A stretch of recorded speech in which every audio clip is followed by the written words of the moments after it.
Hey, my beautiful kings and queens. Now, today I'm going to be discussing how you can achieve thicker locks. Now, if we were to look at my locks um, this time last year, how it was looking compared to now, it was not as thick and as full as it is right now. I would love for it to get thicker. The thicker, the better for me.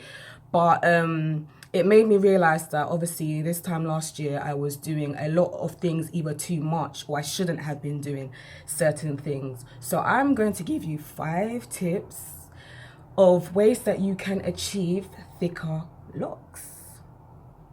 Number 1, don't make the mistake that I was doing last year by interlocking or retwisting your hair too frequently. Last year, I think I was retwisting my hair at least every 4 weeks, or as soon as I saw a speck of growth, I would interlock it or be twiddling around with my roots. And eventually what it does is it weakens your roots, your locks end up thinning out, and you just don't want that. It's very unhealthy. So I would advise to retwist or interlock your hair between every 6 to 8 weeks. It gives a chance for your hair to grow out how it wants to, and we need to allow our hair to do its thing. Like, we shouldn't be focusing on it appearing to be neat 24/7. What we need to be focusing on is having healthy hair.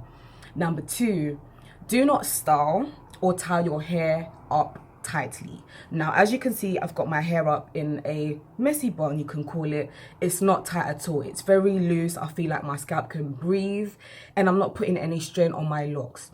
It is important that no matter how good you want your hair to look or your style to bang, that it is not being done tightly. Again, you don't want to strain your roots. You don't want to, pull out your locks. You don't want your locks to thin out. You want healthy hair, and you also don't want to give yourself a headache. Number 3, when you interlock or retwist your hair, do not do it tightly. Just do it so that there's still a little gap or there's still room for your hair to breathe. Number 4, do not use the same locks repetitively to put your hair in place. Now, what I mean by that, obviously I'm wearing my hair up now. Maybe if I wanted to wear it down and I didn't want it to be my face and stuff, I would use like 2 locks from each side to tie it.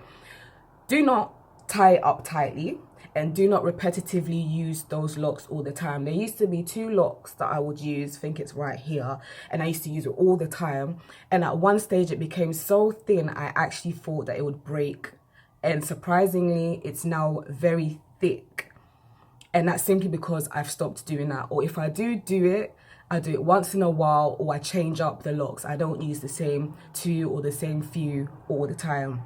Number 5, this is a very easy one to be honest, but when you go to bed, use a satin or a silk headscarf, bonnet, wrap, hair sock, whatever you do, just make sure you go to bed with something over your head, preferably silk or satin, because what that does is it protects your locks, it keeps it in place. Yeah. So that was my 5 tips on how to get thicker locks. One thing that I will really emphasize is it's really important that us as lock wearers, we do allow our hair to breathe, and we do allow our locks to do what it's got to do. Because like I was saying, at a point in time I was really obsessing about my locks not looking messy, because there is still a stigma about people having locks not taking care of their hair.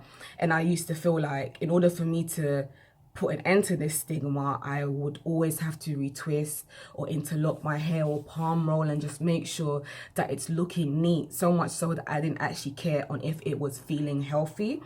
And my major thing is it feeling healthy. So yeah, I will not be retwisting or interlocking my hair unless it's between 6 to 8 weeks now. I don't care how it looks, I'm gonna make it look fly, and so long as my hair is feeling good, that's the main thing. But yeah, I hope you enjoy this video. Like, share, comment, let me know your thoughts, let me know what works for you. I'll be very interested to hear. But yeah, be good.